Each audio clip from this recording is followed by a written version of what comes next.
लूणा कहता है कि संसार का हर एक प्राणी और हर एक व्यक्ति, जो व्यक्ति है, जो प्राणी सांस लेता है, वो चाहे मानव व्यक्ति है और चाहे जीव जंतु पशु पक्षी कोई भी प्राणी क्यों ना हो, परंतु जो सांस लेता है वो एक दिन मरता निश्चित है।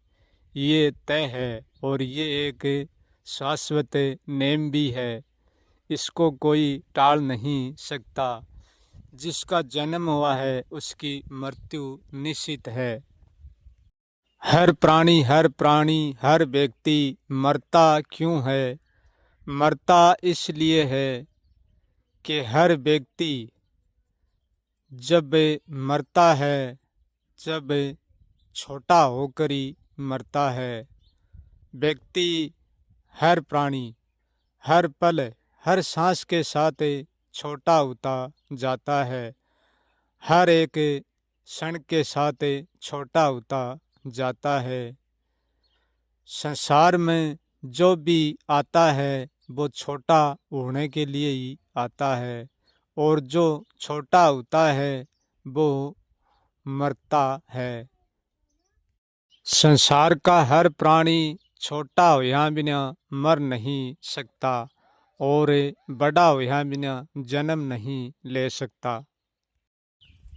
जिस दिन प्राणी सांस रूपी बीज में आ जाता है, जिस दिन से व्यक्ति की गिनती छोटे होने में शुरुआत हो जाती है।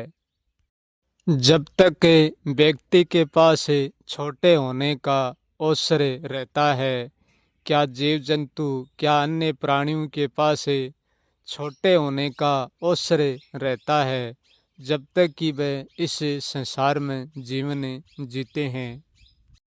मरते दम तक व्यक्ति इतना छोटा हो जाता है जो फिर छोटा होने के लिए कुछ भी बचता नहीं है, इतना छोटा हो जाता है।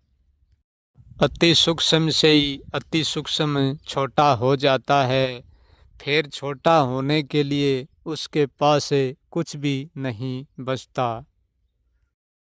जिस दिन से व्यक्ति का जन्म होता है, उस दिन से माता पिता और सब लोग ये सोचते हैं कि व्यक्ति बड़ा हो रहा है, परंतु ऐसा नहीं है। वो व्यक्ति कभी भी बड़ा नहीं होता है।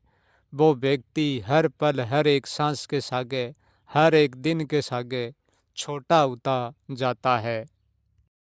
जैसे जैसे व्यक्ति छोटा होता है, ऐसे ही व्यक्ति का शरीर बढ़ता जाता है, और जब 18 साल पूरे हो जाते हैं तो व्यक्ति का शरीर भी फिर एक जगह ठहर जाता है। फिर वो शरीर भी बढ़ता नहीं है। फिर शरीर की कोशिका घटती हैं और बढ़ती है। जब कोशिका बढ़ती हैं तो मांस बढ़ जाता है, और कोशिका घटती है तो मांस घट जाता है। बस यही सिलसिला सबके साथ चलता है। 18 के बाद में शरीर किसी का भी नहीं बचता। जहाँ रुक जाता है वहीं ठहर जाता है। परंतु व्यक्ति जो छोटा होता जा रहा है वो हर पल वैसे ही निरंतर चलता रहता है। जो व्यक्ति छोटा होता है, जो व्यक्ति का विचार संसार में फैल जाते हैं, जो विचार फैलते हैं, जो ही व्यक्ति स्वयं में सिकोड़ता है। क्योंकि व्यक्ति कोई विचार नहीं होता है। व्यक्ति विचार बनाता है, विचार करता है, और विचार के माध्यम से जीवन जीता है, परंतु स्वयं कभी भी विचार नहीं होता। जब तक व्यक्ति सांस के जीवन में है, जब तक वो छोटा होता जाएगा, और अंतिम छोटा होकर अपना जीवन का दम तोड़ देता है और मृत्यु का वर्ण कर लेता है। और मृत्यु में व्यक्ति इतना बड़ा हो जाता है तो पूरे विराट के साथ एक हो जाता है। जब व्यक्ति जन्म लेता है तो उनका तार विराट से जुड़ा हुआ होता है। वो बहुत बड़ा होता है जन्म के समय में, और जब वो सांस को धारण कर लेता है, जब से वो व्यक्ति एक सीमित मात्रा में बन जाता है अपने जीवन के साथ, और उसी दिन से ही उसकी छोटे होने में गिनती शुरू हो जाती है। जन्म के बाद शरीर की आयु तो दिन दिन बढ़ती जाती है और प्राण की आयु छोटी होती है, और स्वयं व्यक्ति अपनी आयु के साथ और अपने प्राण के साथ सिकुड़ता जाता है। यहाँ हर माता पिता को अपना पुत्र अपनी पुत्री सबको बड़ा होता दिखता है, और सब बड़े परी होने परी आस लगाया रखते हैं।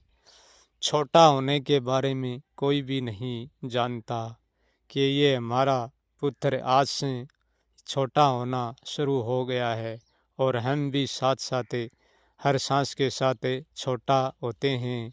इस बात को हर कोई नहीं जानता, कोई बिरला के ये बात समझ में होती है। इस जीवन का नियम ऐसा है कि एक तरफ बड़ा होना है तो दूसरी तरफ छोटा होना है। छोटा होएंगे तभी तो बड़ा होने का मौका मिलेगा, और बड़ा होएंगे तभी छोटे होने का मौका मिलेगा। यही यहाँ के जीवन का शाश्वत नेम है। हमारे हर सांस की एक भी पल छोटी होती है, वह तुरंत मौत में विलीन हो जाती है। इसलिए हम हर पल मरते हैं और हर पल जीते हैं। पूरा जीवन मृत्यु में और जीने में गुजार देते हैं।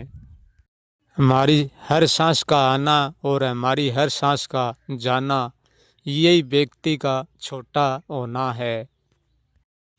हम इस संसार में सांस का जीवन जीते हैं तो हर पल मौत की ओर बढ़ते हैं। हम मौत में एहसास का जीवन जीते हैं, वहाँ कोई सांस नहीं लेते हैं, तब हम हर पल संसार की ओर बढ़ते हैं। लोना कहता है कि कोई भी व्यक्ति की मृत्यु के साथ ना तो साथ पुण्य जाता है और ना साथ पाप जाता है। दोनों ही व्यक्ति के साथ नहीं जाते हैं, दोनों यहीं रह जाते हैं। क्योंकि मृत्यु में ना तो पाप है और ना पुण्य, दोनों ही नहीं होते हैं। पाप और पुण्य केवल संसार में होते हैं, जीवन में भी नहीं होते, केवल सांस में होते हैं। जब हम संसार का सांस का जीवन जीते हैं, हमको यहाँ जीते जी तो हमको पाप छू लेता है और जीते जी पुण्य छू लेता है। जो पाप लगना है वो यहीं लगता है जीते जी, और जो पुण्य लगता है वो यहीं लगता है जिस दिन हमारी मृत्यु हो जाएगी। जिस दिन के बाद हमें ना कोई पाप छूता और ना कोई पुण्य छूता, दोनों यहीं रह जाते हैं। क्योंकि पाप और पुण्य यहीं विचार में ही रह जाते हैं और कर्म में ही रह जाते हैं। हमारे साथ पाप पुण्य में जाने जैसा कुछ भी नहीं है। जो भी हमारा संचित कर्म है और हम कर्म को सींच कर जाते हैं, वो कर्म यहीं विचार में मिल जाता है, और हमारा विचार उसी कर्म से दूसरा जन्म ले लेता है, अनेक शरीर बना लेता है। क्योंकि विचार का ही तो पुण्य है और विचार का ही पाप है। विचार से ज़्यादा ना कोई पुण्य और ना कोई पाप। लोना कहता है कि जो व्यक्ति ये बात जान लेता है कि हर पल मेरी मौत हो रही है, हर पल मैं मृत्यु की ओर बढ़ता हूँ, मैं हर पल छोटा हो रहा हूँ, बड़ा नहीं हो रहा हूँ, वो व्यक्ति अपनी मृत्यु को अच्छी तरह से जान लेता है।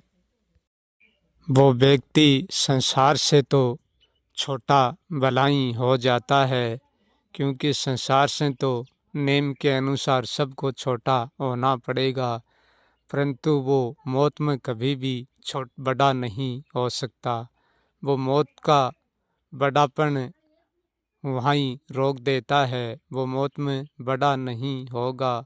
मृत्यु से तो वो सदा ही बच जाएगा, क्योंकि वो मौत में बड़ा नहीं होगा तो मृत्यु उसको जीवन नहीं दे सकती।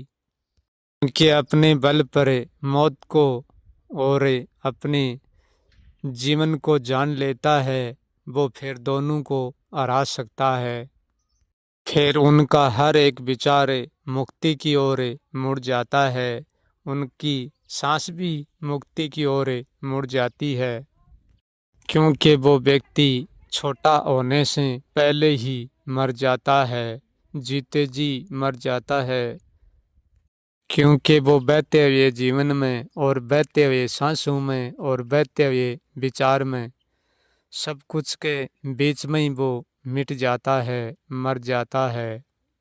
क्योंकि वो जीवन और मृत्यु को और संसार को, सांस को जान लेता है, तो फिर वो उनको पकड़ के भी पकड़ता नहीं है, इनसे वो छूट जाता है। क्योंकि पूरा जीवन जानने पर निर्भर करता है।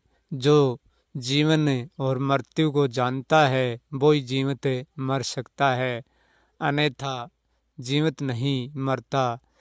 छोटा होकर नेम के अनुसार सब मरते हैं और जन्मते हैं, ये परंपरा है, ऐसे ही चलती रहेगी। लूणा कहता है कि मेरा तन और मेरा मन तो 50 वर्ष का हो गया है, 50 वर्ष बड़ा हो गया है, परंतु मेरा प्राण 50 वर्ष छोटा हो गया है आज की समय से। लूणा कहता है कि मैं सब कुछ जान लिया है, अब मुझे ये छोटे और बड़े का खेल कभी भी बांध नहीं सकता, क्योंकि मैं तन मन और प्राण के साथ होकर भी साथ नहीं हूँ।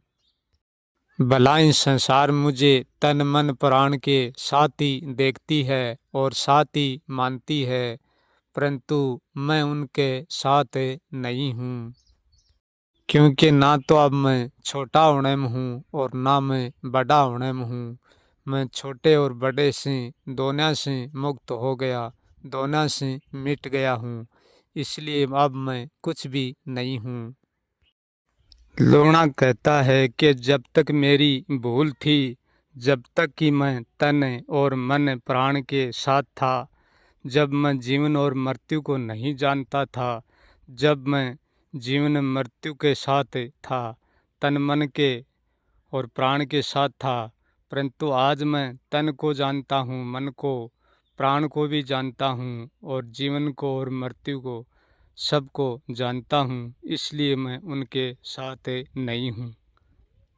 क्योंकि संसार में सब कुछ जानने से जितना सुख है, उनसे बड़ा और कोई सुख नहीं है, इनसे बड़ा और कोई आनंद नहीं है। और संसार में जितना नहीं जानना है, जितना अज्ञान है, इतना ही दुख है। अज्ञान से बड़ा कोई दुख नहीं है और ज्ञान से बड़ा कोई सुख नहीं है। जो अनंत सुख है, अपार सुख है, वो केवल जानने में है, न जानने में कोई सुख नहीं है। संसार का सारा व्यक्ति, सारा प्राणी जागो, अपने आप को जानो और अपने आप को जानकर स्वयं को मिटाओ और सदा सदा के लिए मुक्ति पद पाओ। मुक्ति पद एक ऐसा पद है, उसमें पद जैसा कुछ भी नहीं है, फिर भी मुक्त है। ज्ञान से हम सुख तक पहुँचते हैं और अज्ञान से हम दुख तक पहुँचते हैं। यदि मुक्ति तक पहुँचना है तो ज्ञान के भी ऊपर उठना पड़ेगा, अज्ञान को तो छोड़ना ही छोड़ना, ज्ञान को भी छोड़ना पड़ेगा, तब भी हमारा ऊपर उठना संभव होगा, अन्यथा हम ज्ञान अज्ञान में उलझे रहेंगे तो हम मुक्ति की ओर नहीं बढ़ पाएंगे। क्योंकि अज्ञान तो उलझाने का रास्ता है ही है, परंतु साथ में ज्ञान भी उलझाने का ही रास्ता है। सुख तो मिल जाएगा परंतु मुक्ति नहीं। मुक्ति कोई चीज भी नहीं है, मुक्ति कोई अवस्था भी नहीं है, मुक्ति कोई विचार भी नहीं है, मुक्ति कोई निर्विचार भी नहीं है। मुक्ति वो रहस्य है, उसमें सब कुछ खो जाना और सब कुछ बंचा रह जाना। बंचा रह जाता है तब भी कोई अर्थ नहीं होता, और खो जाता है तब भी कोई अर्थ नहीं होता, उसका नाम मुक्ति है। ना तो बंचा हुआ काम आता और ना खोया हुआ काम आता। जहाँ दोनों काम नहीं आते हैं उसी का नाम मुक्ति है।